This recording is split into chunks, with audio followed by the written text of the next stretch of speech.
In the previous podcast, we discussed virtual reality in relation to our vision in general. Now we're going to describe and discuss virtual reality in relation to depth perception. The goals of this podcast are to describe the monocular cues to depth perception, or in other words, how to see 3D on a two-dimensional screen or display. We're also going to describe the process of visual accommodation and how that relates to depth perception.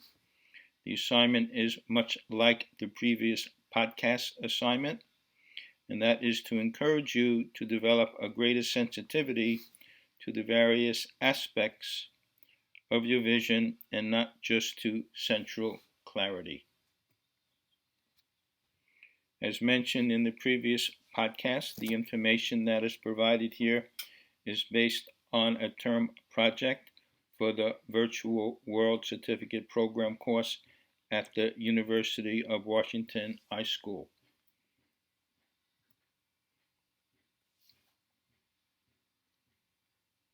It is important to differentiate between sight and vision. Sight can be simply defined as our ability to see something clearly with some other details involved. Vision, on the other hand, is a complex process involving the eyes, the brain, the other senses, and our overall body functioning. Accordingly, what affects us will affect our vision, and our vision will affect how we feel and function overall. Most people are familiar with the concept of three-dimensional vision, and that leads to our appreciation of depth perception. Less well known are the cues to monocular depth perception, or how we see things in 2D. Visual perception, the vision process, includes both physiological and perceptual components. Because the two eyes are separated by a distance and view objects in space at a different angle from each other, the brain can then take these two slightly disparate two-dimensional images and fuse them into one three-dimensional image.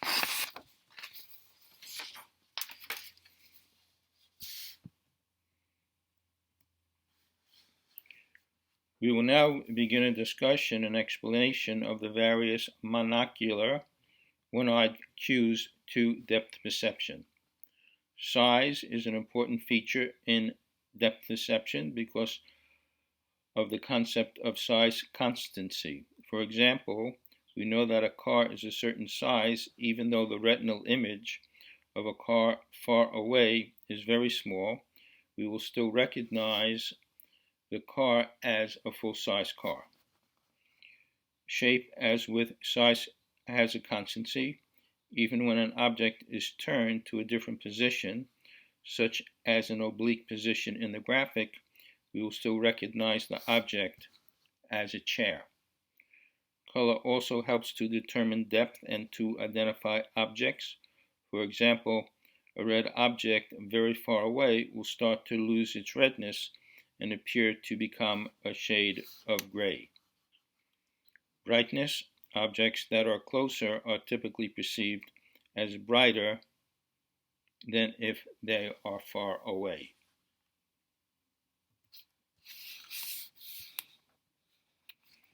Contrast is another important element in our monocular depth perception.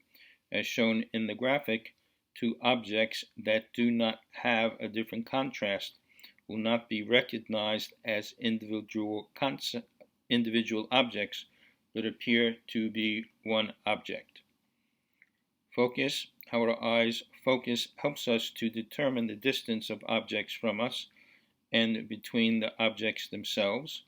This will be discussed in more detail in a later slide.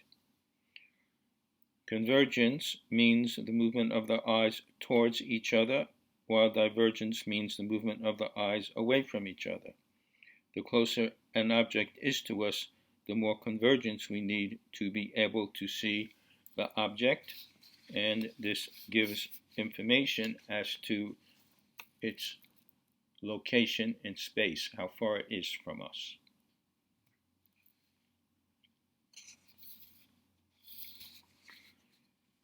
Depth. Because in a virtual world we lose the depth disparity, we should rely on the monocular clues of depth perception to provide a greater sense of space. Parallax, for example, if we're looking at a mountain scene and in between us and the mountains are some trees, as we move our head from side to side, the trees will move more than the mountains. That indicates that the trees are closer to us than are the mountains.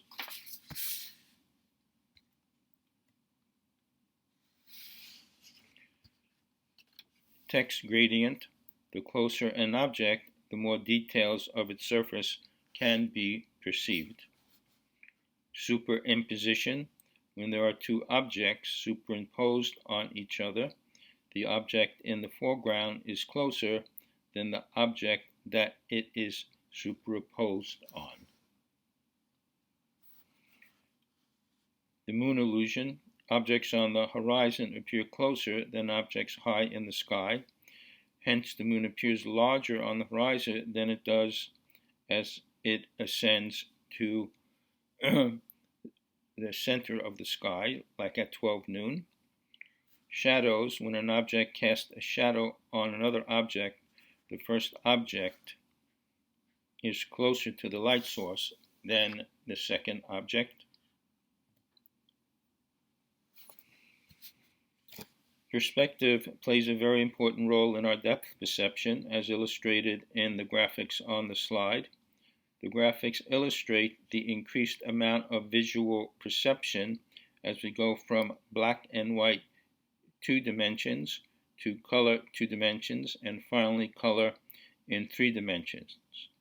As readily noted, the color with 3 dimensions gives a much greater perception of what the office layout looks like.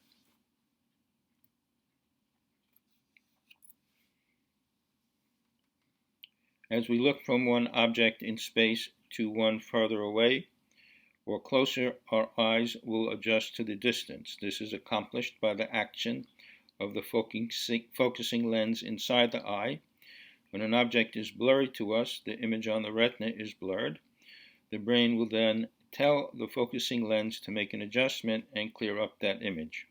Consciously and subconsciously, there is a sense of distance of space based on the eye's focusing. The assignment is the same as for the previous podcast because it takes practice and practice to change the way we perceive the world and achieve a much greater appreciation for the many aspects of our vision. If there's any questions or you would like additional information, here is the contact information.